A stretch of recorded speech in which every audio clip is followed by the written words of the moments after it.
Hello friends, it's Ben again. This is a video for the multivariable calculus class. The reason behind it is that today, the 3rd of November, 2021, we had a couple of examples in class that I did not get to. And so I'm posting a video where I get to them. So let me share screen here and we will just work our way through. And screen mirroring, no, there, okay, yay. All right, so the problem on exercise 6 was asking us to find the tangent plane at a specific point.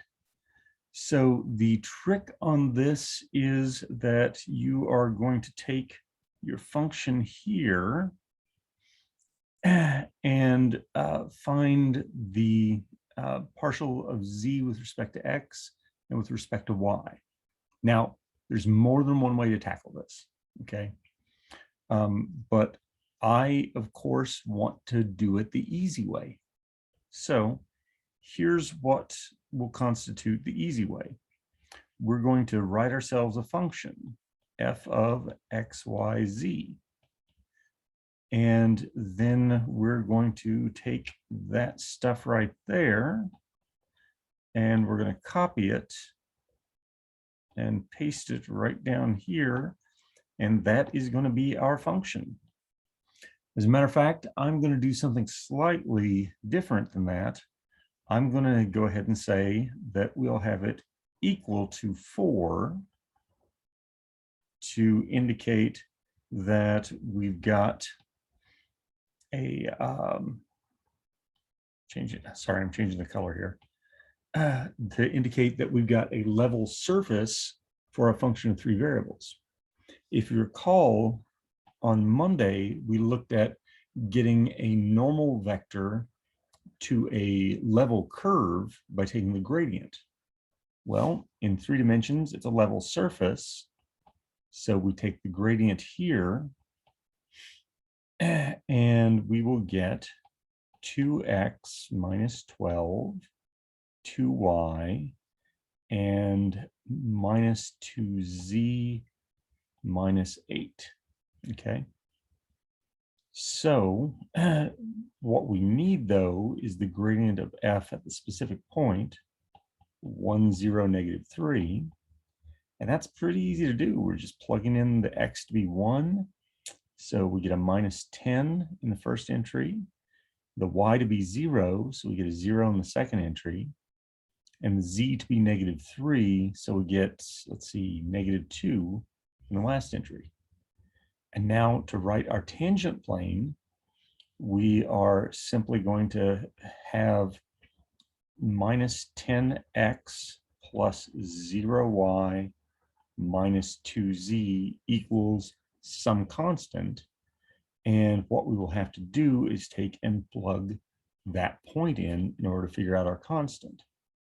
So plugging that in, we get minus 10 plus 0 and plus 6.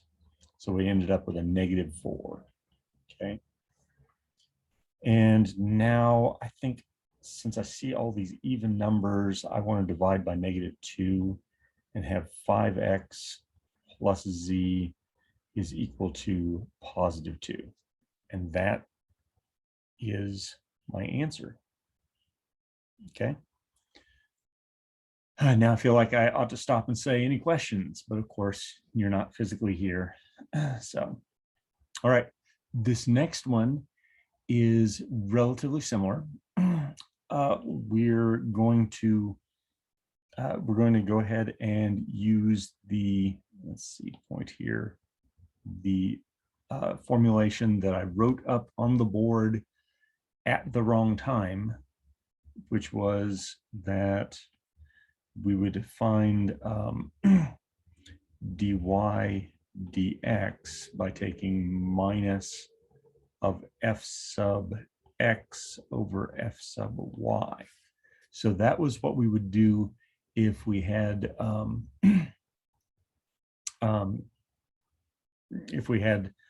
level curves and stuff. So what we're going to actually find here is that we can find the partial of z with respect to x by taking the minus of f sub x over f sub z, where this piece here, put it in the wrong spot, this piece here, good enough,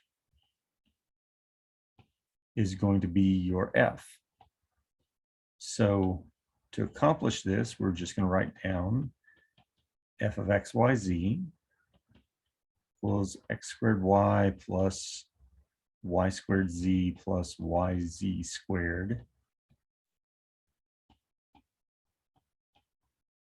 And we'll have to calculate f sub x. We'll have to calculate f sub z.